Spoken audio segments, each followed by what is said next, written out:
তাকবীর এবং নারায়ে রিসালাতের সঙ্গে করব। তার পূর্বে হুজুর আলা হযরত আলাইহি রাহমাতুল ইসবাত ইরশাদ করছে, একবার শুনুন।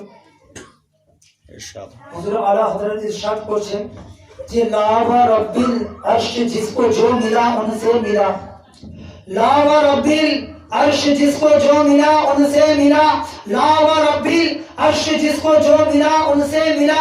बढ़ती है कौनैन में नेमत रसूलुल्लाह की, बढ़ती है कौनैन में नेमत रसूलुल्लाह की। और सूरज उल्टे पांव पलटे चांद इशारों से हो जा, सूरज उल्टे पांव पलटे चांद इशारों से हो जा। और अंधे नजदी देख ले, अंधे नजदी देख ले कुदरत रसूलुल्लाह की, अंधे नजदी देख ले कुदरत रसूलुल्लाह की। और हाफिज व कारी आलिम व मुफ्ती बन सकता है हर कोई, हाफिज व कारी आलिम व मुफ्ती बन सकता है हर कोई, लेकिन मुफ्ती आजम, लेकिन मुफ्ती आजम बन के दिखाना सबकी बस की बात नहीं, सबकी बस की बात नहीं। और चारों तरफ दीन के दुश्मन, बीच में तन्हा मेरे रजा। সেই সময় হুজুর আলা হযরত তনহা ছিলেন, সেজন্য শায়ের বলছেন যে চারোं तरफ दीन के दुश्मन, बीच में तन्हा मेरे रजा।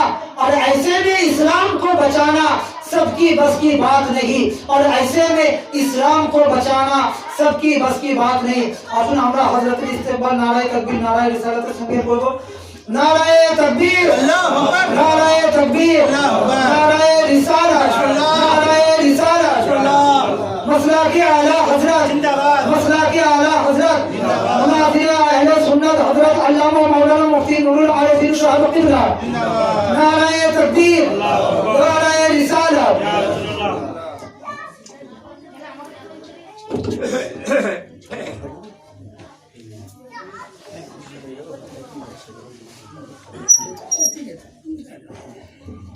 ठीक है,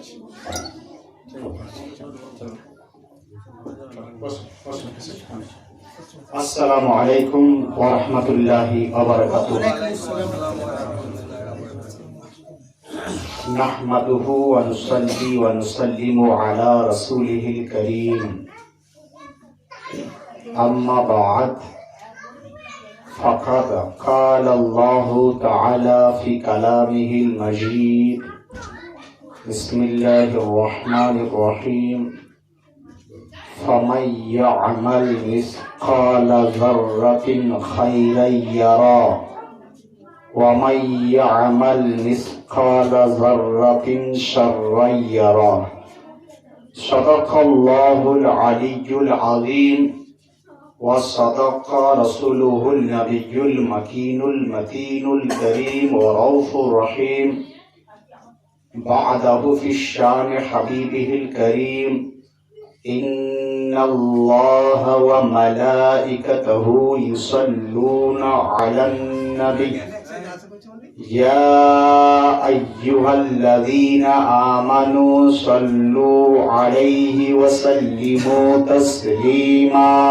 اللهم صل على سيدنا مولانا محمد وعلى آل سيدنا مولانا محمد.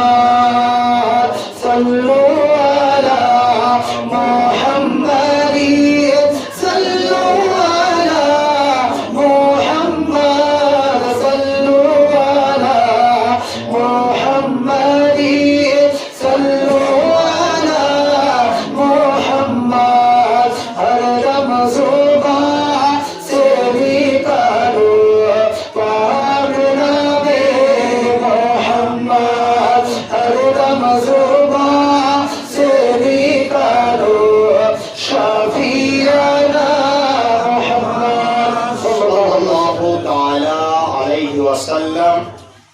मौलाय सल्ली व सल्लिम दाइमन अबदा अला हबीबिका खैरिल खल्क़ि कुल्लिहिम। या रब्बी बिल मुस्तफा बल्लिग मक़ासिदना वग़फिर लना मा मदा या वसीअल करमी রব্বি সাল্লি ওয়া সাল্লিম দাইমান আবাদা আলা হাবিবিকা খায়রিল খালকি কুল্লিহিম। सबसे आउला व आला हमारा नबी, सबसे आउला व आला हमारा नबी, सबसे बाला व वाला हमारा नबी, सारे अच्छों में अच्छा समझिए जिसे, सारे अच्छों में अच्छा समझिए जिसे, है उस अच्छे से अच्छा हमारा नबी, सारे ऊंचों में ऊंचा समझिए जिसे, है उस ऊंचे से ऊंचा हमारा नबी, कौन देता है देने को मुंह चाहिए, देने वाला है सच्चा हमारा नबी। सर्वप्रथम प्रशंसा रब्बुल आलमीনের জন্য, যিনি আমাকে এবং আপনাদেরকে এই মিলাদ মাহফিলে একত্রিত হওয়ার তৌফিক দান করেছেন, বলুন আল্লাহুম্মা আমিন। অতঃপর কোটি কোটি দরুদ সালাম বর্ষিত হোক হুজুরে আকরাম নূরে মুজাসসাম শফি মুআজ্জম সয়্যিদ আলম হাবিবে কিরদিগার নায়েবে পরওয়ারদিগার মক্কার তাজদার কুল কায়নাতের মালিক ও মুখতার নবী মুহাম্মদুর রাসূলুল্লাহ সাল্লাল্লাহু তাআলা আলাইহি ওয়াসাল্লামের উপর বলুন আল্লাহুম্মা আমিন। সন্ধ্যা থেকে আপনারা যোগ্যতম বক্তার বক্তব্য শ্রবণ করছিলেন, যিনি কোরআন হাদিসের রোশনীতে আপনাদেরকে আকাইদ এবং আমাল সম্বন্ধে শ্রবণ করাচ্ছিলেন এবং আপনারাও শুনছিলেন। আমি খুব অল্প সময় আপনাদের সম্মুখে কিছু গুরুত্বপূর্ণ কথা আলোচনা করে মাহফিলের সমাপ্তি ঘোষণা করব ইনশাআল্লাহ তাআলা। আপনারা সকলেই দুনিয়াদার মানুষ, দিনদার মানুষও এখানে কিছু রয়েছেন। খুব সহজ বাংলা ভাষায় আপনাদের আমি বোঝানোর চেষ্টা করব, বুঝবেন। দুনিয়াতে ভালো থাকতে গেলে আমরা বিভিন্ন প্ল্যানিং করে চলি। দুনিয়াতে যদি আমরা চাই যে ভালো থাকবো, প্ল্যানিং করি যে আমি এই বিজনেস করব, এই করব, সেই করব, অমুক করব, তমুক করব। বিভিন্ন প্ল্যান করার পর আপনি গিয়ে একটা জায়গাতে পৌঁছান, যে জায়গাটাকে আপনি বলেন আমি এতদিনে গিয়ে নিজের জায়গাতে পৌঁছেছি। আচ্ছা আপনি বলুন তো, বিজনেস আপনি করছেন, ব্যবসা আপনি করছেন, চাষবাস কাজকর্ম আপনি করছেন, যদি আপনার শরীরে কোন রকম রোগ আসে তাহলে কি আপনার চাষ কি আর ভালো লাগে? আপনার বাণিজ্য ব্যবসা কি ভালো লাগে? আপনার এদিক সেদিক কি ভালো লাগে? ভালো লাগে না। প্রশ্ন করা হলো, আপনার বাড়ি আছে 2, 3, 4, 5 লাখ, 6 লাখ, 10 লাখ টাকা, আপনার গাড়ি আছে বিভিন্ন, তো আপনার কেন ভালো লাগে না? আপনি বলবেন যার মন ভালো তার সব ভালো। মন ভালো সব ভালো, আমার তার মানে মন ভালো থাকলে সব ভালো। মন অপোজিট, মন ভালো নাই মানে বেশি ভালো লাগে না, ছেলে ভালো লাগে না, বাড়ি ভালো লাগে না, গাড়ি ভালো লাগে না, বন্ধু বান্ধব আত্মীয় স্বজন কিছুই ভালো লাগে না। কারণ মন খারাপ তো সব খারাপ বলে মনে হয়। পয়েন্ট, মন ভালো সব ভালো।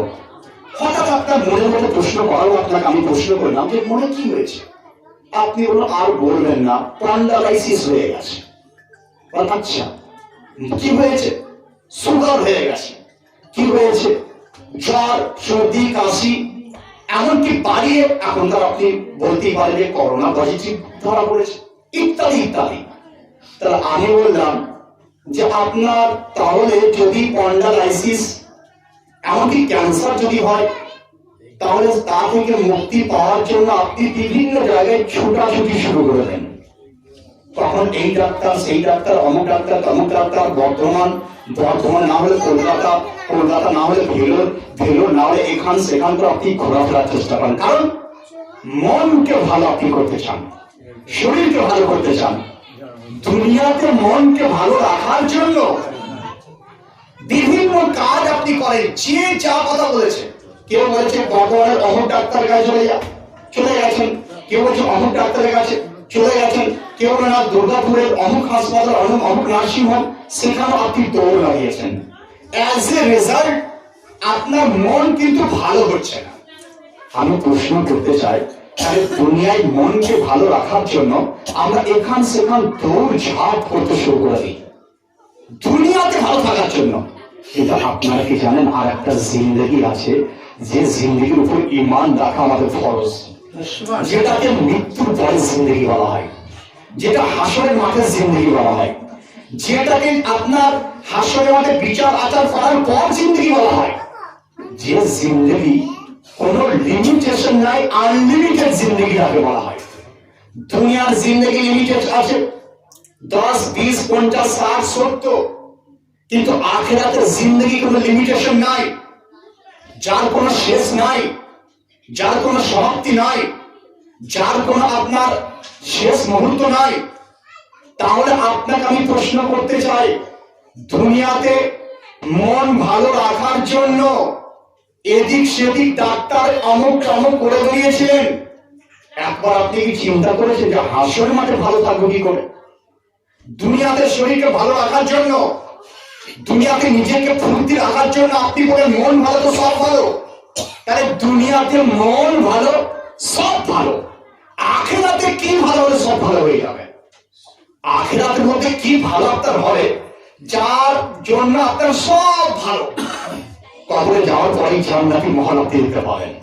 কবরে যাওয়ার পর সেই ঘর, দুনিয়ার ঘর মাটির তৈরি, ইটের তৈরি, কিন্তু জান্নাতির ঘর হচ্ছে আপনার সোনা জমরুদ পাথরের তৈরি, দামি দামি পাথরের তৈরি।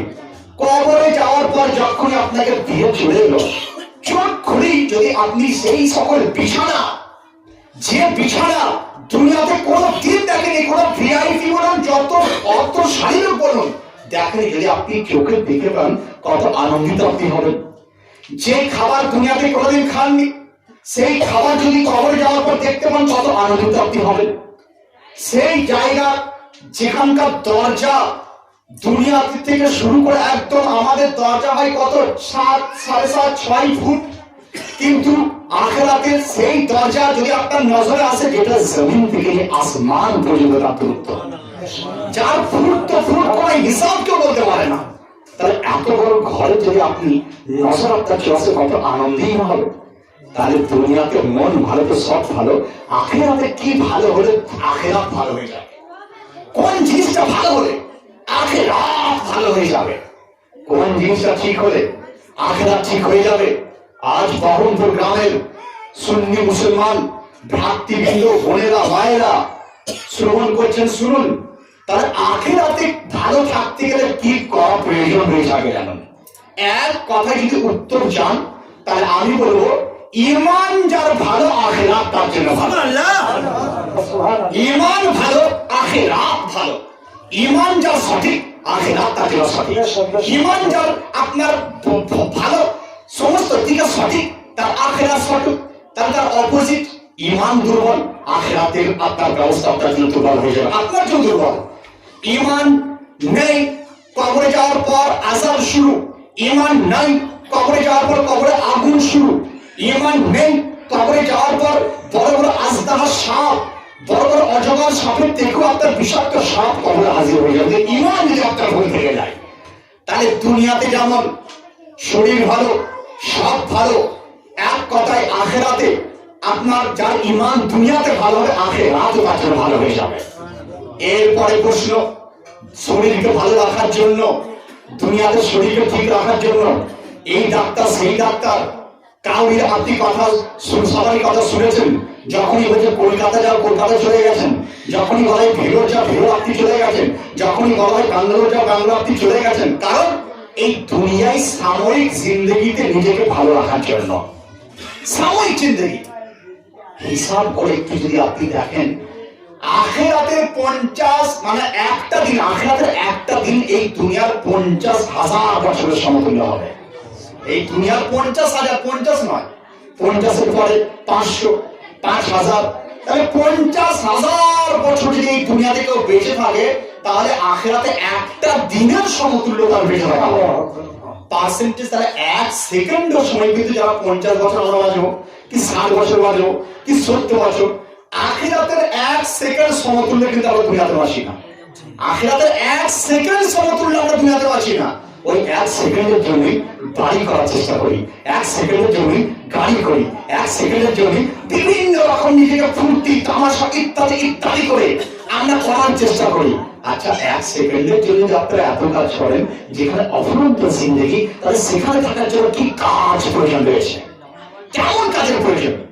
আবার দেখুন এখন চুপচাপ অবস্থা চিৎকার করছেন, একটু আস্তে আস্তে শোনার চেষ্টা করুন। দরুদ শিখুন। আল্লাহুম্মা সাল্লি আলা সাইয়্যিদিনা মাওলানা ওয়া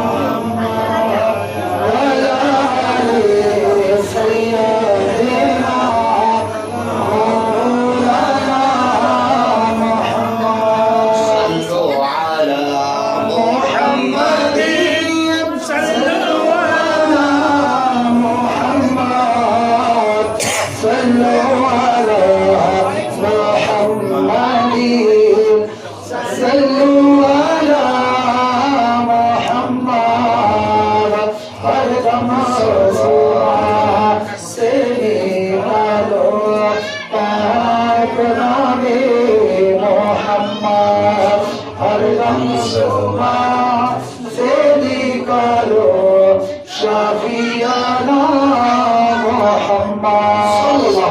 সাল্লু খুব প্রিয় মস্তিষ্ক শোনার চেষ্টা করবেন, খুব বেশি নয়, 8 ঘন্টা হয়তো আপনাদের আপনারা শোনাবো, তার বেশি নয়। অতএব একটু শুনুন। আলহামদুলিল্লাহ, আমাদের কি করণীয় বা আমাদের কি করা প্রয়োজন বা আমাদের একজন মুসলমান হিসাবে কি কি কর্তব্য রয়েছে সেটাই আপনাদের সঙ্গে আমি তুলে ধরার চেষ্টা করি। দুনিয়ার মধ্যে আপনি পেলেন যে আমার শরীর, আপনার শরীর, আমার হাত, কি হয়েছে আপনি বলেন মামা সাহেব আমার শরীরের মধ্যে কোনরকম রক পন্ডালাইসিস হয়েছে। আচ্ছা, ডাক্তার বলছে পন্ডালাইসিস হওয়ার কারণ যে তার মধ্যে আপনার কোমরের মধ্যে কোন শিরা উপশিরা ইত্যাদির মধ্যে কোন রকম ট্রাভেল এসেছে, যে কারণে পন্ডালাইসিস। আমরা আচ্ছা আর বলুন, বলছে হার্টের রোগ, বলে হার্ট কি বলছে হার্ট ব্লক, ব্লক হলো কি করে? তা আপনি বললেন যে বিভিন্ন ধরনের জিনিসের দ্বারা হার্ট ব্লক হতে পারে, কখনো ভাইরাসের দ্বারা, কখনো আপনার সিগারেট বিড়ি পানের দ্বারা ইত্যাদি ইত্যাদি হার্ট ব্লক হতে পারে। তাহলে আমি বললাম যে দুনিয়াতে শরীরকে খেয়ে নিতে পারে ভাইরাস, শরীরকে শেষ করতে পারে, যেমন করোনা ভাইরাস মানুষের শরীরকে শেষ করে দেয়। তো ভাইরাস মানুষকে যেমন শরীরকে শেষ করে দেয়, মানুষের ইমানকেও কিন্তু এমনকি জিনিসকে শেষ করে দেয়। ইমান, মানুষের ইমানটাকে শেষ করে দেয়। আপনি বলেন এমন কোন জিনিস যেটা ইমানকে শেষ করে দেবে? এমন কোন বিষয় যেটা ইমানকে শেষ করে দেয়? এমন কি বস্তু যেটা ইমানকে শেষ করে দেয়? তো আপনারা শুনুন যে ইমানকে শেষ করে দেয় কোন কোন বস্তু, এটা বোঝানোর জন্য একটা ঘটনা আপনাদের সামনে তুলে ধরি। একজন বিখ্যাত আল্লাহর ওলি, যার নাম হযরত জুনাইদ বাগদাদী রাহমাতুল্লাহ আলাইহি। তো জুনাইদ বাগদাদী রাহমাতুল্লাহ আলাইহির কাছে একজন ওনার শাগির্দ ছিলেন, একজন খাদিম থাকতেন যিনি ওনার খিদমত করতেন। তো জুনাইদ বাগদাদী রাহমাতুল্লাহ আলাইহি তিনি এত ভালোবাসতেন সেই খাদিমকে যে তার সঙ্গে থাকতেন। হঠাৎ আপনারা দেখছেন যে ওই খাদিমের একদম মরণাপন্ন অবস্থা, একদম মৃত্যুর সন্নিকটে। তার যে জুনাইদ বাগদাদী দেখলেন যে আমার শ্রেষ্ঠ খাদিম আমার খিদমত করে, চলে গেলেন তার কাছে। যাওয়ার পর তার মাথার কাছে গিয়ে সূরা ইয়াসিন শরীফ তেলাওয়াত করতে শুরু করে দিলেন। মরার পূর্বে যদি সূরা ইয়াসিন পড়া হয় তার মওতের কষ্ট অতটা হয় না। সূরা ইয়াসিন হচ্ছে এত ফজিলতপূর্ণ, বললেন একবার পড়লে 10 খতম কোরআন পড়ার সওয়াব পাওয়া যায়। তাহলে একবার সূরা ইয়াসিন শরীফ শুনলে 10 খতম কোরআন শরীফ শোনার সওয়াব পাওয়া যায়। মৃত্যুর সময় যদি সূরা ইয়াসিন পড়া হয় তার মৃত্যু যন্ত্রণা কম হয়ে যায়, লাঘব হয়ে যায়। আর কবরে যাওয়ার পর, কবরের কাছে যাওয়ার পর কেউ যদি নিজের বাবার কবরে, মায়ের কবরে বা অন্য কারো আত্মীয় স্বজনের কবরের কাছে গিয়ে সূরা ইয়াসিন পাঠ করে, সূরা ইয়াসিনের ওসিলাতে তার কবরে যে আযাব, এই আযাবটা অনেকটা লাঘব হয়ে যায়। তাহলে সূরা ইয়াসিনের ফজিলত। তো হযরত জুনাইদ বাগদাদী রাহমাতুল্লাহ আলাইহি তিনি চলে গেলেন। যাওয়ার পর সূরা ইয়াসিন পড়তে শুরু করেছেন। শ্রেষ্ঠ খাদিম, প্রিয় খাদিম, তিনি করে থাকতেন। তো ওই খাদিম বলছে, হুজুর আপনি সূরা ইয়াসিন পড়বেন। বলে, আরে তুমি আমার খিদমত করছো, করতে মানা করছো, তো এক কাজ করো, কালমা পড়ো, তালকিন করাচ্ছি। কারণ দিক দেখছেন যা সামান্য সময় পরে ইন্তেকাল করে যাবে। বলে পড়ো লা ইলাহা ইল্লাল্লাহ মুহাম্মাদুর রাসূলুল্লাহ, বলো লা ইলাহা ইল্লাল্লাহ মুহাম্মাদুর রাসূলুল্লাহ সাল্লাল্লাহু আলাইহি ওয়াসাল্লাম, লা ইলাহা ইল্লাল্লাহ মুহাম্মাদুর রাসূলুল্লাহ সাল্লাল্লাহু আলাইহি ওয়াসাল্লাম। তো তিনি তালকিন করছেন। হযরত জুনায়েদ বাগদাদী যখন তালকিন করছিলেন, ওই খাদিম তিনি বলছেন, হুজুর আপনি তালকিন করবেন না, আপনি তালকিন করবেন না। বলে, কেন? তালকিন করলে তোমার কলমাই আসবে, আর কলমা পড়তে পড়তে মরলে তোমার ইমানের সঙ্গে মত হবে। তো তখন ওই খাদিম বলছে যে হুজুর আপনি তালকিন করবেন না, তালকিন করবেন না, তালকিন আমাকে ভালো লাগছে না। দেখুন নাউজুবিল্লাহ, বলুন যে বলার সময় যদি আপনি তার কানের গোড়ায় কলমা পড়েন আর কেউ যদি বলে ভালো লাগছে না, তার মানে চোখ বন্ধ করে জানবেন যে তার মওত কিন্তু ইমানি হালাতে হবে, তার মওত ইমানি হালাতে হবে না। আর ইমানি হালাতে হবে না মানে সে মরার পরেই জাহান্নাম দেখতে পেয়ে যায়, তার ঠিকানা দেখতে পায়। তো খাদিম বলছে, হুজুর আপনি আমাকে তালকিন করবেন না। বলে, কেন? তালকিন পড়ো, কলমা পড়ো, তোমার মওতটা ইমানের সঙ্গে হবে। বলছে, হুজুর আমাকে ভালো লাগে না। বলো নাউজুবিল্লাহ, সোনালি রুবিকে যেমন মিষ্টি ভালো লাগে না, নামি দামি মিষ্টি আপনার বর্তমানে বড় বড় দোকানের মিষ্টি নিয়ে এসে আপনার সামনে দিয়ে দেওয়া, আপনি কি বলবেন? আমার সুগার হয়েছে, খাবো না। তো যে বেঈমান, তার কাছে তালকিন সূরা ইয়াসিন তার কাছে ভালো লাগে না, তার কাছে দরুদ তার কাছে ভালো লাগে না, তার কাছে আল্লাহর নাম ভালো লাগে না। তো জুনায়েদ বাগদাদী তিনি বললেন যে হায় কি আফসোস, হঠাৎ কিছুক্ষণ পরে সেই ব্যক্তি মারা যাচ্ছে। তো তিনি জুনায়েদ বাগদাদী সেখান থেকে চলে গেলেন। আসার পর বাড়িতে এসে খালি চিন্তা করছেন যে কি ব্যাপার, আমার খিদমত করেছে, আমার কাছে ছিল, এইভাবে মওতটা হলো কিসের জন্য? এক মাস তিনি এই নিয়ে চিন্তা করছিলেন। হঠাৎ একদিন রাত্রিতে তিনি স্বপ্নে ওই নিজের খাদিমকে তিনি দেখছিলেন। স্বপ্নে দেখছেন যে ওই খাদিমকে ফেরেশতারা জাহান্নামে নিয়ে যাওয়ার জন্য একদম কারা শিকল, একদম বেড়ি লাগিয়ে, পায়ে হাতে বেড়ি লাগিয়ে, গা হাতে বেড়ি লাগিয়ে টানতে টানতে জাহান্নামে দেখে নিয়ে যাচ্ছে। হযরত জুনায়েদ বাগদাদী তিনি ফেরেশতাদেরকে বললেন, হে ফেরেশতা, জাহান্নামে নিয়ে যাবে, তার পূর্বে আমি একটা প্রশ্ন করতে চাই, কোশ্চেন করতে চাই। ফেরেশতারা বললেন, কি প্রশ্ন করবেন? ওই ব্যক্তিকে তিনি প্রশ্ন করছেন, হে আমার প্রিয় খাদিম, তুমি দুনিয়াতে আমার খিদমত করতে, ওজোর পানি এনে দিতে, আমার খিদমত তুমি করতে, আমার কাপড় পরিষ্কার করতে, আমার জমি জায়গা তুমি দেখতে। আচ্ছা বলো বলো, তোমার এমন কি অবস্থা হলো যে তুমি কলমাও শুনতে চাইলে না, সূরা ইয়াসিন শুনতে চাইলে না? তো সঙ্গে সঙ্গে সেই খাদিম তিনি বলছে, হুজুর আমার মধ্যে তিনটা এমন দোষ ছিল, আপনার খিদমত করতাম কিন্তু এই দোষগুলোকে আমি ছাড়তে পারিনি, এই দোষগুলো আমি ছাড়তে পারিনি। খিদমত করতাম হুজুর, কিন্তু দোষগুলো ছাড়তে পারিনি। বলে, কি দোষ? এমন কি দোষ করেছিলেন? বলে, হুজুর প্রথম দোষ এটাই যে আমি চুগলি করতাম। চুগলি মানে ধরুন আপনি আমার কাছে বসলেন, আমার কথা নিয়ে গিয়ে আমি বললাম কাকে বলবে না, আপনি গিয়ে দোকানে, চায়ের দোকানে বসে আমার বিরুদ্ধে তখন বলে দিলেন, তাকে বলে সে আবার তাকে গিয়ে বলে, এইভাবে বলতে বলতে আমার বিরুদ্ধে আপনি ঝগড়া লাগিয়ে দিলেন। উদাহরণস্বরূপ কোন একটা লোক আপনাকে বললো বা আপনি শুনলেন, আপনাকে প্রিয় মনে করে কিছু গোপন কথা বললো, আর গোপন যদি নাও হয় তবে কোন একটা কথা বললো, আপনি যে সেটা অন্য লোকে লাগিয়ে দিলেন। তো চুগলি করতো, এই চুগলি জুনায়েদ বাগদাদী আমার প্রিয় মুর্শিদ, আমার প্রথম দোষ এটাই যে আমি জিন্দেগিতে চুগলি করতে ছাড়তে পারিনি। তার এখান থেকে বুঝতে পারা গেল যে চুগলি করে তার মওত কিন্তু ইমানি হালাতে হওয়া খুবই অসম্ভব, ইমানি হালাতে না হতে পারে। বলে, দ্বিতীয় কি দোষ ছিল? বলে, হুজুর দ্বিতীয় দোষ এটাই যে আমি হাসাদ করতাম, হিংসা করতাম। তখন হিংসার চ্যাপ্টার এমন একটা খারাপ জিনিস যে আপনি নিজের চেষ্টা করছেন না, অমুকের গাড়ি হিংসা করলেন যে অমুক তমুক ইত্যাদি। হিংসা নয়, একটা আপনার প্রত্যেক গাড়ি পেছনেই লেখা থাকে হিংসার চেষ্টা করো। তো আরবি ভাষায় রাষ্ট্র বলা হয়, আপনি রাষ্ট্র করতে পারেন কিভাবে? আল্লাহ তুমি ওকে একটা গাড়ি দিয়েছে, আল্লাহ আমাকেও তুমি সেই ব্যবস্থা করে দাও যেন আমার একটা গাড়ির ব্যবস্থা আমার হয়ে যায়। আপনি চেষ্টা করলেন যে ও 2 রাকাত নামাজ পড়ে, আমি 4 রাকাত নামাজ পড়বো। ও 5 ওয়াক্ত নামাজ পড়ে, আমি রাতে উঠে তাহাজ্জুদ নামাজ পড়বো। ও 100 বার তাসবিহ পড়ে, আমি 200 বার তাসবিহ পড়বো। ও আল্লাহর জিকির করে, আমি আল্লাহর জিকির করবো। এইভাবে যদি আপনি কম্পিটিশন করেন, এটা জায়েজ আছে, বাকি অন্য হিংসা জায়েজ নয়। যে অমুকের বাড়ি হয়েছে, চোখ লাগালেন, হিংসা করলেন, তাতে আপনি একদম দূরে যেতে পারেন। এই হিংসা, এই হাসাদ দুনিয়াতে প্রথম আপনার আদম আলাইহিস সালাম দুনিয়াতে এসেছিলেন, আর মানে যে কারণটা বলতে কি, উনি তো আল্লাহর নবী ছিলেন, উনি তো একদম মাসুম নবী। সর্বপ্রথম হাসাদ ইবলিস শয়তান সে করেছিল। আল্লাহ দরবারে সে বলল যে ইন্নী, হে আল্লাহ, আমি হচ্ছি তার থেকে উত্তম, তার থেকে আদম আলাইহিস সালাম থেকে উত্তম। নাউজুবিল্লাহ। বলে খালাকতাহু মিনাত তিন ওয়া খালাকতানি মিনান নার, আপনি তাকে সৃষ্টি করেছেন মাটি থেকে, আর আমাকে সৃষ্টি করেছেন আপনি আগুন থেকে, আমি উত্তম। তো এই হাসাদ এমন করলো, শয়তানকে একদম রাজিমে পরিণত করে দিল, যে জিন্দেগিতে কখনো তার দোয়া কখনো কবুল হবে না। শয়তান রাজিম, একদম জাহান্নামের তলদেশে সবচেয়ে বড় আজব শয়তান রাজিম হতে হবে।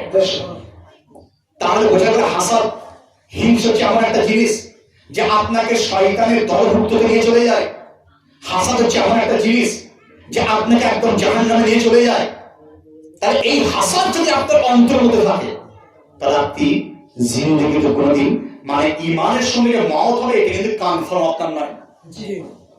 আবার দেখুন, তার এই দুটো জিনিস জুনায়েদ বাগদাদী মুরিদ বলেন, হুজুর এই দুটো আমি কোনোদিন পরিত্যাগ করতে পারিনি।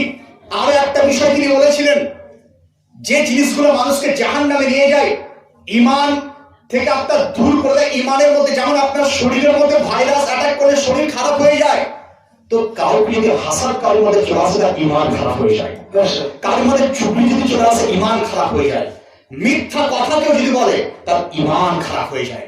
আপনি প্রশ্ন করেন মানা সাহেব, তাহলে আমরা যে এই যে হয়তো আমি ঘটনাক্রমে কোনো রকম আগে করে ফেলেছি, এটাকে আমি মাপ পাবো না, এ থেকে পরিত্রাণ কি পাবো না? হ্যাঁ, তার রাস্তা রয়েছে।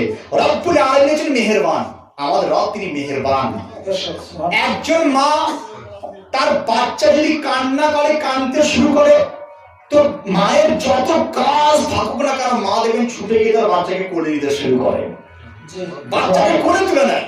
বলছে একটা মা তার বাচ্চার প্রতি যেমন স্নেহ করে, তার থেকে কোটি কোটি গুণ বেশি আমার রব্বুল আলামিন তার বান্দাদের উপর স্নেহ করে। সুবহানাল্লাহ, সুবহানাল্লাহ। তাই রব্বুল আলামিন দয়াবান। আপনি হয়তো খারাপ কাজ করেছেন, আপনি হয়তো ভুল পথে রয়েছেন, আপনি আমার ওয়াজ শুনলেন, আমার কথা শুনলেন, বা আপনি তওবা করলেন যে আমার শরীর যেমন দুনিয়াতে খারাপ হয়েছিল, সব খারাপ হয়েছিল, আর ঈমান যদি আমার খারাপ হয়ে যায়, তাহলে আখিরাত খারাপ হয়ে যায়। তার মানে ঈমান যদি ঠিক থেকে যায়, তাহলে আখিরাতটা ঠিক থেকে যাবে। তাই তো বলে, মওত যদি কারো ঈমানদারের সঙ্গে হয়, ঈমানদারের সঙ্গে মওত হওয়ার শর্ত, তাহলে আপনার মারার করার জন্য আপনার পীর চলে আসবে। আপনার মওত যদি ঈমানি হারাতে হয়, আপনাকে মাদদ করার জন্য আপনি যে ইমাম সাহেবের খিদমত করতেন, সেই ইমাম সাহেব তিনি যদি জান্নাতে যান, তিনি শাফাত করবেন। মওত যদি ঈমানি হারাতে হয়, আপনি যে পীর মুর্শিদের নামে জিকির করতেন, পীর মুর্শিদের হাতে হাত রেখেছিলেন, সেই পীর মুর্শিদ আপনাকে শাফাত করবে। মওত যদি আপনার ঈমানি হারাতে হয়, তাহলে আমাদের ভারতের রাজা আজহারি খাজা তিনি আপনাকে শাফাত করবেন। মওত যদি আপনার ঈমানি হারাতে হয়, তাহলে বেরেলি তাজদার আলা হযরত আজিমুল মারতাবা তিনি আপনাকে শাফাত করবেন। মওত যদি ঈমানি হারাতে হয়, হুজুর মুফতি আজমির আপনাকে শাফাত করবেন। মওত যদি ঈমানি হারাতে হয়, হুজুর মাকতুম সিন্না আপনাকে সাহায্য করবেন। মওত যদি ঈমানি হারাতে হয়, আমরা পীরানে পীর দস্তে গিরত দামানকে ধরেছি, আমরা সবাই কাদেরি, আমরা সকলে কাদেরি, গাউসে পাক তিনি আমাদেরকে শাফাত করবেন, গাউসে পাক শাফাত করবেন। মওত যদি আপনার ঈমানি হারাতে হয়, শেরে খোদা মুশকিল কুশা তিনি শাফাত করবেন। মওত যদি আপনার ঈমানি হারাতে হয়, ইমামে আজম কাশিফুল গুম্মা সিরাজুল উম্মাহ তিনি আপনাকে সাহায্য করবেন। মওত যদি ঈমানি হারাতে হয়, রাসূলে আযম তিনি আপনার শাফাত করবেন।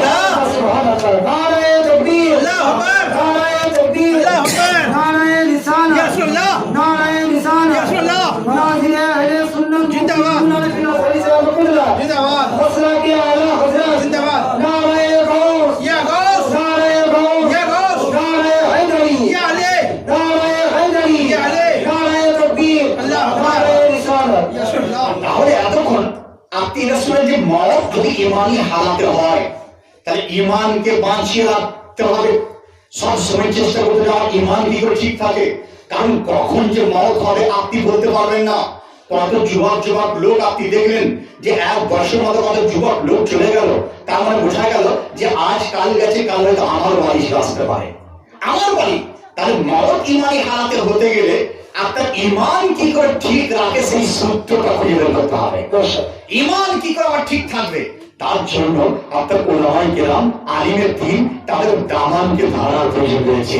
আলিমের কাছে গিয়ে নসিহত করুন। আজকে দেখুন আমার ঘরে, আপনার ঘরে কোনো সমস্যা হলে আপনি সব সময় প্রেসারে থাকেন। ঘরের সমস্যা, বেটির অসুখ, বেটার অসুখ, অমুকের অসুখ, তমুকের অসুখ, আমার অসুখ, ঘরে এই হয়েছে, সেই হয়েছে, তমুক হয়েছে, বরকত হয় না, তমুক হয়, কত প্রবলেম, কত রকম সমস্যা আপনার মধ্যে থাকে। তাহলে বুঝুন যে দুনিয়ায় এক সেকেন্ড আখিরাতের সমতুল্য যে নয়, তার মধ্যে কত সমস্যা ফেসিং আমরা করি।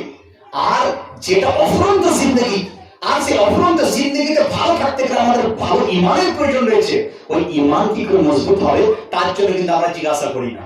কোনোদিন কোনো আলিমের কাছে গিয়ে বলি না, হুজুর আপনি বলুন তো যে আমি জান্নাতে যাবো কি করে, আপনি বলুন তো আমি জান্নাতে পাবো কি করে, আমার জান্নাতে ঠিকানা হবে কি করে, আমি সেই যে কবরে যাওয়ার পরেই জান্নাতে বানাখানা, যে ঘরের দেওয়াল সোনা হবে, যে ঘরের দেওয়াল দামি দামি পাথর হবে, সেই ঘরের মালিক হবো কি করে, সেই ঘরের ঠিকানা পাবো কি করে, কেউ জিজ্ঞাসা করেন না। আফসোসের বিষয় যে বহু মানুষ আপনার রয়েছেন যে দুনিয়াতেই মত্ত। আবার অনেকের প্রতি আমি আফসোস করি, বুঝলেন, যে যারা দেখার পর যারা বুঝতে পারে না যে আমি কি অবস্থায় আমি রয়েছি, একটু যদি তার সূত্র যদি আপনার ঘুরিয়ে নেয় তাহলে কিন্তু অনেক উপকারের মধ্যে সে থাকবে। আলিম ওলামারা আমরা সবসময় চেষ্টা করি যে আপনার ইমান দিকে ঠিক থাকবে। আপনি এটা খেয়াল করেন না, আপনি কিন্তু এটা জানেন না, কিন্তু আমরা মিলাদের মারফতে আপনার ইমান ঠিক থাকার সূত্র বলতে থাকি। আপনি কিন্তু আমার কাছে আসেন না বা আমার কাছে বোঝেন না, তৎসত্ত্বেও আমরা চাই যে আপনার ইমান ঠিক থাকবে কি করে। কারণটা কি প্রশ্ন হতে পারে যে মাওলানা সাহেব আমার মন চাইছে চায়ের দোকানে বসতে, আর আপনি চাইছেন আপনার ফাতিহাতে বসাতে, আমার মন চাইছে অমুক জায়গায় যেতে, আপনি চাইছেন নামাজ পড়াতে, আমার মন চাইছে জমি জমি ধান ধান, আর আপনি বলছেন যে বড় সবসময় মানে দরুদ ও কোরআন। তো হুজুর এটা কি করে সম্ভব, আপনি কেন এটা চাইছেন? আমি বললাম কারণ আমাদের একটা ডিউটি রয়েছে। জি জি, একটা ডিউটি ওলামায়ে কেরাম রয়েছে, যে ডিউটিটা হচ্ছে কি ডিউটি? আল উলামা ওয়ারাসাতুল আম্বিয়া। সুবহানাল্লাহ সুবহানাল্লাহ। ওলামায়ে কেরাম আলিম আপনার আম্বিয়াদের ওয়ারিস, আম্বিয়াদের ওয়ারিস থাকার জন্য আমাদের ডিউটি রয়েছে, বুঝলেন। যে কারণে গোটা পশ্চিমবঙ্গেতে আপনারা শুনলেন, আপনাদের গতকালকে আমি বুঝলেন বহু ভিড় হয়েছিলাম মুরাদই থানাতে, তার আগের দিন আপনার এই মালদাতে একটা প্রোগ্রাম থেকে এসে ওখানে অ্যাটেন্ড করেছিলাম 2 দিন আগে। তো বহু জায়গায় আমি ঘুরে এই মেসেজগুলো দেওয়ার চেষ্টা করি যে আপনাদের ইমানকে ঠিক রাখার চেষ্টা করুন। যদি ইমান আপনার ঠিক থাকে দেখবেন দুনিয়াটা আপনি পাওয়া হয়ে যাবেন। ইমানকে ঠিক রাখার জন্য যে সূত্র ওলামা বলে সেই সূত্র আমাদের মানতে হবে। আর ইমানকে খেয়ে ফেলে তার সূত্র একটা বললাম যে ইমান নষ্ট করে দেয়, যেমন গীবত, চুগলি, মিথ্যা কথা। মিথ্যা কথা ইমানকে শেষ করে দেয়, ধ্বংস করে দেয়। অনেক লোক আছে দেখবেন এমন করে আপনার কথা বলে যে মানে বাচ্চাদের সঙ্গে, মানে আপনার শরীয়ত বলে যে মজা করো বাচ্চাদের সঙ্গে মিথ্যা বলো না, মজা করো মিথ্যা বলা চলে না। কেমন আপনি ছেলেকে বলেন এই তোর জন্য আজকে আমি একটা গাড়ি কিনে আনবো, মিথ্যা বলে দিলেন, মজা করেও চলে না। দেখুন মিথ্যার একটা ঘটনা আপনাদের শোনায়, ঘটনা শোনার পর খুবই আপনাদের মানে জ্ঞান নেওয়া উচিত। একজন মানে বাদশাহ আর রানী, রাজা রানী দুজন ছিল, অনেক পূর্বের ঘটনা ধরুন। তো রাজা রানী তারা আগে দাস প্রথা, মানে মানুষ কেনা বেচা হতো, তো বাড়ির কাজের জন্য দাস কিনতে গেল বাজারে। তো বাজারে যাওয়ার পর বুঝলেন সমস্ত দাসদেরকে বসানো রয়েছে এক জায়গায়, খুব শক্তিশালী হাট্টা কাট্টা খুব বড় বড় আপনার দাসরা সেনা রয়েছে। আবার এক জায়গায় খুব পাতলা জীর্ণ শীর্ণ। তো এক জায়গায় গিয়ে বুঝলেন তারা চয়েস করছে, হঠাৎ দেখি যে একটা মানে ওই ধরনের দাস, তার শরীর খুব আপনার মজবুত, খুব লম্বা চওড়া, তার দাম কিন্তু খুব কম। মালিক বলছে এর দাম হচ্ছে অমুক টাকা, এত কম টাকা। তো ওই রাজা রানী চিন্তায় পড়ে গেল যে বাজার ঘোরার পরে দেখলাম যে যার শরীর খুব ভালো, যে মজবুত, কাজ বেশি করতে পারবে, তার দামটা বেশি। কিন্তু এখানে উল্টো দেখছি, এর শরীর ভালো কিন্তু দাম কম, কারণটা কি? মালিককে জিজ্ঞাসা করলো, মালিক আচ্ছা বলো তো, আমরা দেখছি যার শরীর খারাপ, যে পাতলা, কাজ করতে পারবে না, জীর্ণ শীর্ণ, তার দাম খুব কম, যার হাট্টা কাট্টা, খুব লম্বা চওড়া, কাজ ক্ষমতা খুব বেশি, তার দাম বেশি, কিন্তু তোমার কাছে উল্টো কেন? বলে এই যে দাসটা দেখছেন, এই দাসটার দাম কম হওয়ার কারণ এটাই যে বছরে একদিন সে মিথ্যা কথা বলে। বলো নাউজুবিল্লাহ। বছরে একদিন, অনলি ওয়ান ডে, একদিন খালি সে মিথ্যা বলবে। বললে তখন রানী বললে আরে ওটা কোনো ব্যাপার না, একদিন মিথ্যা বলবে সে বলুক। তাকে কম পয়সাতে কিনে নিয়ে চলে গেল। এরপর এর কাজ সারি শুরু হচ্ছে। দেখুন এ সারা বছর এত প্রিয় হলো, রাজার প্রিয়। রাজা যখনই যেখানেই যায় ওই রাখালকে নিয়ে যাচ্ছে, ওই দাসকে নিয়ে যায়। রানীর কোনো কাজ করলে তাকে দিয়ে করায়। তো এইভাবে বুঝলেন 364 দিন অতিবাহিত। এরপর একদিন মিথ্যা বলবে, সেই দিনটা হাজির। একদিন মিথ্যা বলবে, সেই দিন হাজির। সকালবেলায় উঠেছে, রাজা রানী এত প্রিয় হয়ে গেছে বুঝলেন যে দাস যে কথা বলছে সেই কথা রাজা সেই সাই দিচ্ছে, হ্যাঁ তাই ঠিক আছে।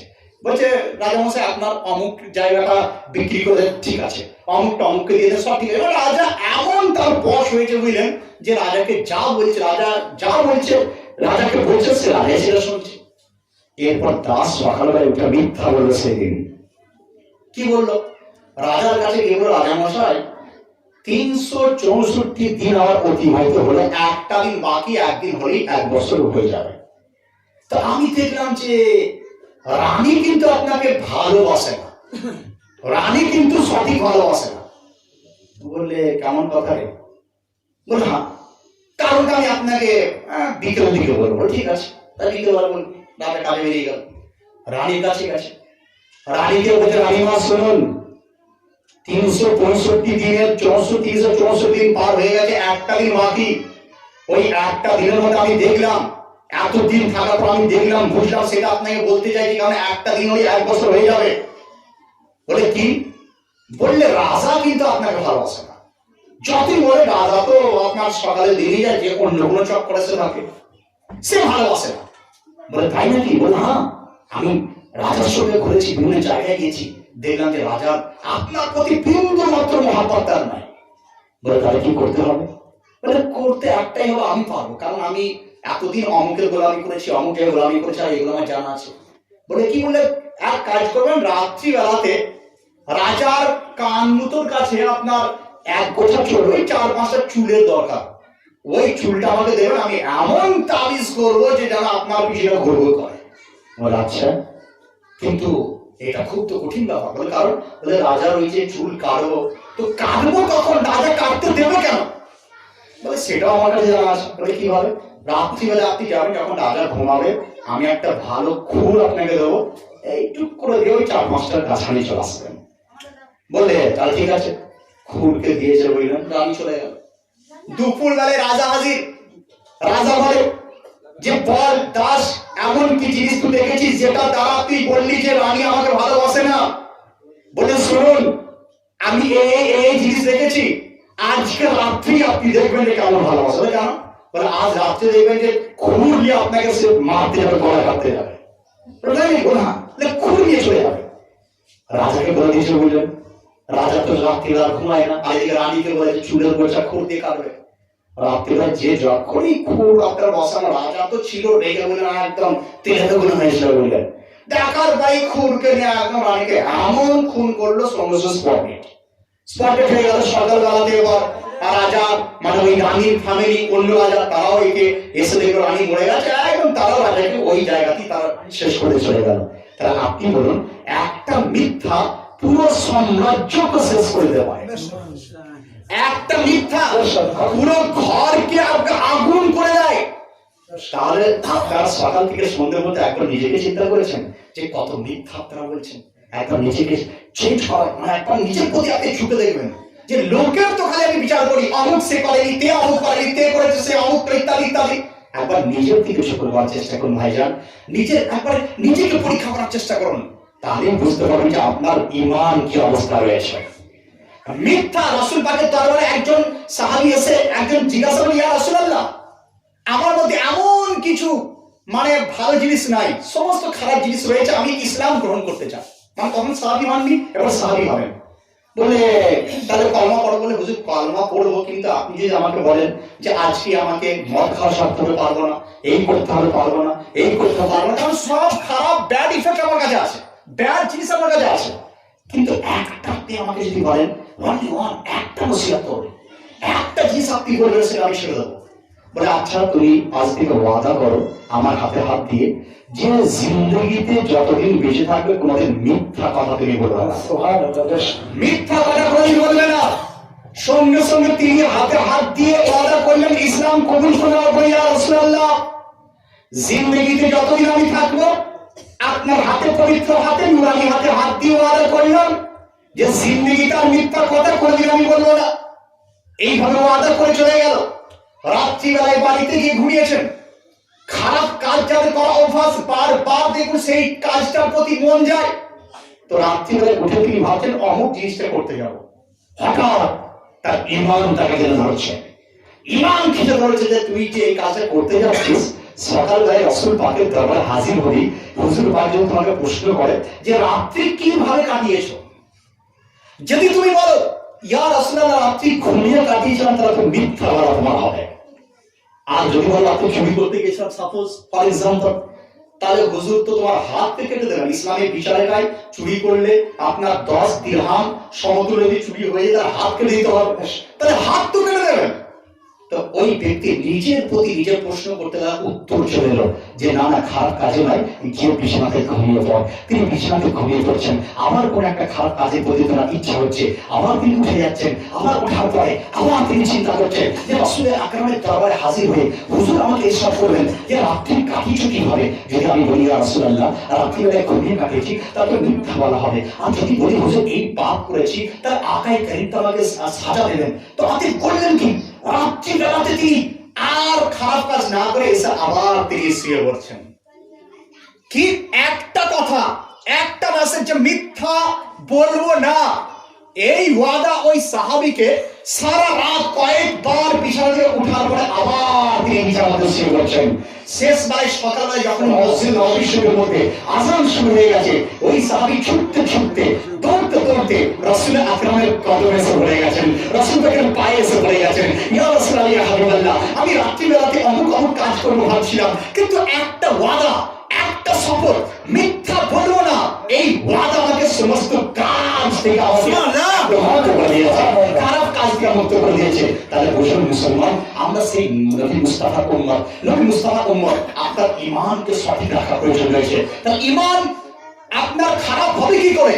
তার তো এই কাজগুলো পেলেন, চুগলি করবো না, গীবত করবো না, মিথ্যা বলবো না, খারাপ জায়গায় যাবো না, খারাপ জিনিস শুনবো না, খারাপ আজকাল কালচার নিজের ঘরের মধ্যে হতে দেবো না।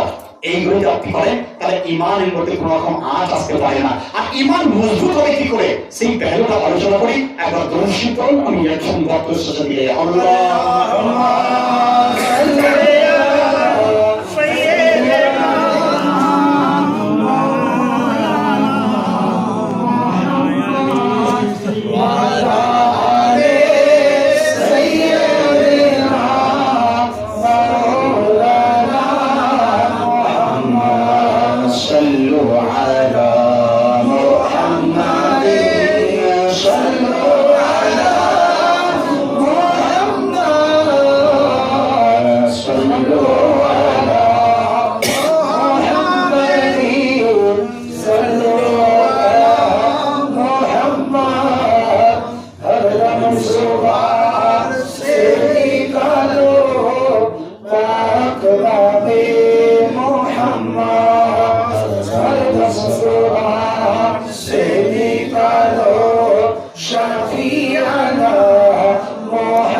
মানে আপনার ঈমান সম্বন্ধে ওয়াজ আপনার হচ্ছে। কোরআন শরীফ রব্বুল আলামিন ইরশাদ করেন, ফামান ইয়ামাল মিসকালা যাররাতিন খায়রান ইয়ারা ওয়া মান ইয়ামাল মিসকালা যাররাতিন শাররান ইয়ারা।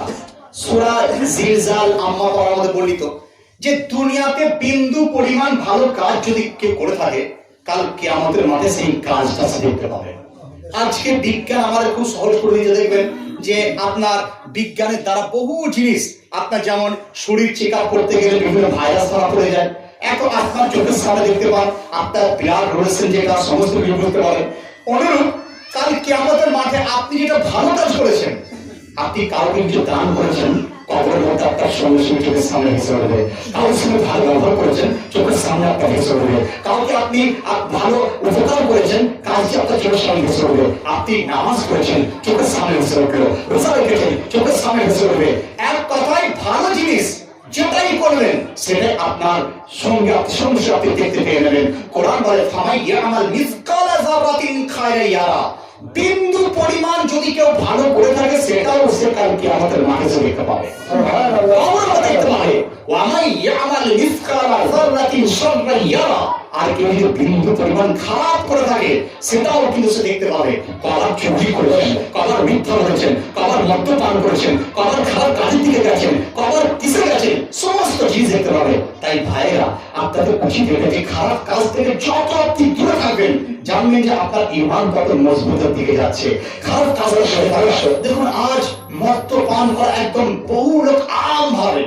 আমরা বলতে যাচ্ছি দেখুন, কোরআনের হুকুম, আমাদেরকে বাধাইতে আসবেন না। আর তুমি বাধা দিতে এলে তোমার অবস্থা কি হবে জানেন তো? তুমি কদিনকার জিন্দগি, 10 দিন পরে যে লোকরা আমি দেখেছি বললেন যে মুখের সামনে আপনার এই এলাকা বলে বহু জায়গাতে আমি পশ্চিমবঙ্গে ওয়াজ করি, যারাই প্রতিবাদ করতে এসে মানে উল্টো কথা বলতে এসছে তাদের অবস্থা কিন্তু শোচনীয় হয়ে গেছে।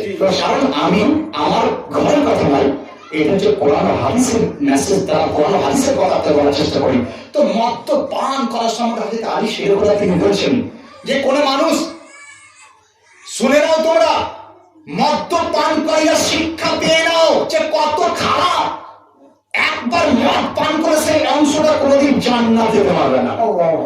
তাহলে সে কথা তিনি বলেন যে বড় সমুদ্রের মধ্যে যদি এক ফোঁটা মদ পড়ে যায়, কিতাবের নাম কিয়া আপ জানতে হ্যাঁ। কিতাবের নামটা আমি বলে দিলাম কারণ রেকর্ড হচ্ছে, বুঝলেন। এই রেকর্ডের দ্বারা হয়তো আজ আমাদের সভাপতিদের বাড়িতে মানে নিরাশিত হচ্ছে, কিন্তু রেকর্ডের দ্বারা গোটা পশ্চিমবঙ্গের লোক শুনবে, আসলে হয়ে যাবে। তো তারা এটা তো বলতে পারেন নুরুল আরেফিন যে বললেন যে মদ্য পানকারী তার আপনার এত খারাপ, সেইটা দলিল কোথা থেকে দিলেন? কোরআন সেই তো দলিল দিয়েছে মদ পান কথা করো না। এরপর দেখুন আলী শের কথা তিনি বলছেন কিতাবের নাম কিয়া আপ জানতে হ্যাঁ। মাহেরা শরীফের আলা হযরতের প্রিয় মুর্শিদের যেখানে মাজার, মাহেরা মুত্তাহারার একজন বিখ্যাত লেখক তিনি লিখছেন কিতাবের মধ্যে যে শের কথা মাওলা আলী তিনি বলছেন যে সমুদ্রের মধ্যে যদি এক ফোঁটা মদ পড়ে যায়, পুরো সমুদ্র শুকিয়ে যায়, যাওয়ার পর তার তলদেশ থেকে যদি ঘাস জন্মায়, আর ওই ঘাসগুলো যদি কোনো ছাগলে খায়, সেই ছাগলকে জবাই করে যদি তার গোশত আমাকে দেয়, তো আমি আলী সেই গোশত খাবো না, সেই গোশত আমি খাবো না। তার বুঝুন যে কত আপনার মানে খারাপ এই মদ্য পান করা, তার মানে হযরত আলী তিনি বলা করেছে কত খারাপ আপনার আযাব হতে পারে। আপনি বলেন মহারাজ সাহেব আমরা কি পরিত্রাণ পাবো না? হ্যাঁ, যে কথা বলছিলাম, পরিত্রাণ আপনি পাবেন রব্বুল আলামিনের কাছে। কান্না কাটি আপনি যদি করেন যে জিন্দেগি প্রথম আপনার তওবা করতে হবে, জিন্দেগি ওই কাজটা জিন্দেগি কখনো করবো না, ফার্স্ট ওটাকে ছাড়তে হবে। 2 নম্বর আল্লাহর দরবারে গিরগিরাতে হবে, একদম ক্রন্দন করতে হবে, চোখের পানি বাহিত করতে হবে, অন্তর থেকে টুকরে টুকরে যে জিন্দেগি তারা এই কাজ করবে না, আল্লাহ তুমি মাফ করে দাও। আর তুমি যদি মাফ না করে আল্লাহ, তাহলে আমি আর পরিত্রাণ পাবো না। কাঁদতে শুরু করুন। একজন বিখ্যাত সাহাবী যেন হযরত ওয়াহশী, ওই সাহাবীর ঘটনা আপনাদের সামনে তুলে ধরি, এসব তারপরে শেষের দিকে যাবো। যে হযরত ওয়াহশী তিনি করেছিলেন কি আপনার দেখুন শোনার চেষ্টা করুন। তো হযরত ওয়াহশী তিনি করেছিলেন কি, একবার যখন ইসলাম আনেননি সেই মুহূর্তে ওখানকার যুদ্ধে তিনি করেছিলেন কি যে একজন বিখ্যাত সাহাবী যারা হযরত আমির হামজা, রাসূল পাকের চাচাদের মধ্যে 2 জন চাচা, হযরত আমির হামজা আর হযরত আব্বাস, এই 2 ব্যক্তি তারা আপনার মানে রাসূল পাক সাল্লাল্লাহু আলাইহি ওয়াসাল্লামকে বায়াত করেছিলেন, ঈমানদার সেমান এনেছিলেন। তো হযরত আমির হামজা রাদিয়াল্লাহু কে শহীদ যিনি করেছিলেন তার নাম ওয়াহশী, হযরত ওয়াহশী পরে সাহাবী হয়েছিলেন।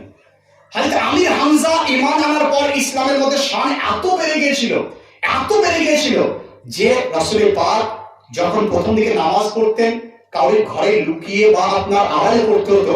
হযরত আমির হামজা আর হযরত উমর ঈমান আনার পর তারপরে হুজুর আর লুকিয়ে নয়, জীবন কাবার ঘিরে গিয়ে আমরা নামাজ পড়বো, একদম প্রকাশ্যে নামাজ পড়তে শুরু করেছিলেন। তো হুজুর খুব ভালোবাসতেন নিজের চাচা হযরত আমির হামজাকে। তো হযরত আমির হামজা রাদিয়াল্লাহু আনহু তিনি উহুদের মাঠে যুদ্ধ করছিলেন। তো এই ওয়াহশী সে ওয়াদা করেছিলেন কাফিরদের সঙ্গে কাফিরদের সঙ্গে ওয়াদা করেছিল যে আমি হামজাকে শহীদ করবো, কতল করবো। তো সে করেছিল কি, লুকিয়েছিল হয়তো আমির হামজা পিছন থেকে তিনি অ্যাটাক করে বললেন, একদম সিনাতে আক্রমণ করেছিল, সঙ্গে সঙ্গে উনি শহীদ হয়ে গেছিলেন। তো এই ওয়াহশী তিনি সারা জিন্দেগি আবার চিন্তা করছেন যে আমি যে এত ভুল করেছি, আমি কি মাফ পাবো না? তো আমার রাসূল পাক কত করিম রহিম আকা কেমন ছিলেন দেখুন। তিনি মানে ইসলামের প্রচার যখন করলেন, তিনি বলেন যাও ওয়াহশীর কাছেও ইসলামকে পৌঁছে দাও। সাহাবী বলেন ইয়া রাসূলুল্লাহ, ওই ওয়াহশী এত বড় ভুল কাজ করেছে যে কাজটা মাফ করা যায় না। সে আপনার নিজের চাচাকে, জলিলুল কাদের চাচা, নিজের বাপ সমতুল্য চাচাকে সে শহীদ করেছে। তো হুজুর বলেছে যাও, সে ভুল করেছে, আমি তো রহিম করিম, আমি তো রহমতের দুনিয়াতে এসেছি, তার কাছে ইসলামকে পৌঁছে দাও। তো হযরত রাসূল পাক তিনি ওয়াহশীর কাছে বার্তা পৌঁছালেন। তো ওয়াহশী আবার চিন্তা করতে লাগলেন, ঘটনা শুনলেন, চিন্তা করলেন যে আমি তো এত বড় লোককে, মানে একজনকে শহীদ করে দিয়েছি, এটা থেকে হয়তো আমি মাফ পাবো না, আল্লাহ কি আমাকে মাফ করবেন? রাসূলের দরবারে বার্তা পাঠালেন যে হুজুর আমি এত বড় পাপ করেছি, মাফ কি পাবো? রাসূল পাক তিনি ইরশাদ করছেন, কোরআন শরীফে আয়াত নাযিল হয়ে গেল, ওয়াহশীকে বলো সে যদি আল্লাহর দরবারে মাফ চায়, মুস্তাফা দরবারে মাফ চায়, তাকে মাফ করে দাও। সুবহানাল্লাহ। তো তিনি বললেন যে মাফ তো চাইবো, কিন্তু আমার তো শাস্তি হবে। আবার কোরআন শরীফে আয়াত, যে সে যদি মনে মনে আপনার পুরো একদম এ করে জিন্দেগিতে আর কখনোই খারাপ কাজ করবে না, নিজে পরিস্তাপ করে, মনস্তাপ করে, তাহলে রব্বুল আলামিন তাকে মাফ করে দেবেন। এই আয়াতটা শোনার পর তিনি কালেমা পড়েছিলেন, কালেমা পড়ে একজন বিখ্যাত সাহাবী তিনি হয়ে গেছেন। তাহলে এটা বোঝা উচিত যে এখনো তওবার দরজা খুলে রেখেছেন, পাপ হয়তো আপনি করেছেন, গুনাহ হয়তো আপনি করেছেন, আপনার আরো খারাপ কাজগুলো করেছেন, কিন্তু রব্বুল আলামিন দরজা আপনি মাফ চান। রব্বুল আলামিন এত বড় দয়াবান যে আপনার জিন্দেগির সমস্ত গুনাহকে তিনি মাফ করতে পারেন, মাফ করে দিতে পারেন। আর মাফ যদি আপনি পেয়ে যান, ইন্তেজারের পরই আপনি ঈমানের সঙ্গে মওত হয়ে গেলে আপনি জান্নাতের ঠিকানা আপনি পেয়ে যাবেন। রব্বুল আলামিন যেন আমাদেরকে সঠিকভাবে ঈমানকে ঠিক রাখার তৌফিক দান করেন। এরপর যখন ঈমান মজবুত হবে, কি করে ঈমান মজবুত হবে তার একটাই সূত্র আপনাকে বলি। ঈমান মজবুত হওয়ার সূত্র এটাই, রাসূলুল্লাহর প্রতি বেশি বেশি মহব্বত রাখতে হবে, রাসূলের প্রতি প্রেম, রাসূলের প্রতি ভালোবাসা যত বেশি রাখবেন, ঈমান তত মজবুত হয়ে যাবে। আপনি বলেন মুফতি সাহেব কিভাবে? আমি বললাম রাসূল পাকের প্রেম করবেন কি করে? রাসূল পাকের নাম যখনই আসবে তখনই মুখে লাগিয়ে চোখে চোখে লাগাতে শুরু করবেন। রাসূল পাকের মহব্বত, রাসূল পাকের নাম শোনার পর সাল্লাল্লাহু তাআলা আলাইহি ওয়াসাল্লাম বলুন, রাসূল পাককে আপনার ওনার শানে দুরূদ পড়তে শুরু করুন, নাম পড়তে শুরু করুন, সালাম পড়তে শুরু করুন। যত বেশি বেশি করবেন, ঈমান তত মজবুত হবে। কারণ রব্বুল আলামিন তার হাবিবকে এত বড় শান দিয়েছেন যে সারা বিশ্ব আর কাউকে সেই শান দেননি, সেই শান কেউ পায়নি। যে কারণে আমি একটা কবিতার মধ্যে নাটের মধ্যে লিখেছিলাম, সৃষ্টিতে নাই কেউ সবার সেরা, প্রিয় নবীর মতো নয় চাঁদ, নয় কোনো গ্রহ তারা, প্রিয় নবীর মতো অন্ধকার ভরা আলোতে ভরা, হলো নবীর ওসিলায় নূরে ভরা রহমত হয়ে যিনি এলেন এ দুনিয়ায়। তো বোঝা গেল যে আমার মুস্তাফা মতো তৃতীয় কেউ ছিল না, যার ছায়া চন্দ্র ফেলতে পারতো না, যার ছায়া আসমানে সূর্য ফেলতে পারতো না। রাসূল পাকের জিকির যে কলবের মধ্যে থাকে, সেই জিকির কোনোদিন মুর্দা দিল হতে পারে না, সেই আপনার দিল কোনোদিন মুর্দা হতে পারে না। বারলি শরীফের তাজদার আলা হযরত তিনি বলেন, ইরশাদ করছেন যে জিকির সব ঠিক है जब तक मज़कूर ना हो, नमके हुस्न वाला हमारा नबी রাসূল পাক সাল্লাল্লাহু আলাইহি প্রতি মহব্বত রাখুন, আহলে সুন্নাতুল জামাতের তরিকা নিয়ে চলুন, খারাপ কাজ থেকে দূরে থাকুন, খারাপ কাজ থেকে তওবা করুন, নিজের ঈমানকে জানুন, উলামার দামানকে ধরে থাকুন। এইভাবেই আপনি থাকেন, আপনার দুনিয়াতেও আপনি সাকসেস হবেন, কবরেতেও সাকসেস, আখিরাতেও সাকসেস, আমাকে জান্নাতের মধ্যে আপনার স্থান হয়ে যাবে। রব্বুল আলামিন যেন আমাদেরকে আপনাদেরকে সঠিকভাবে ঈমান নিয়ে দুনিয়া থেকে যাওয়ার তৌফিক দান করেন। ওয়া আখির দাওয়ানা আলহামদুলিল্লাহি রাব্বিল আলামিন, আস্তাগফিরুল্লাহ আযীম, লা ইলাহা ইল্লাল্লাহ মুহাম্মদ রাসূলুল্লাহ সাল্লাল্লাহু আলাইহি ওয়াসাল্লাম। উঠ খাড়ে ও মুমিনো তাজিমে আহমদ के लिए या नबी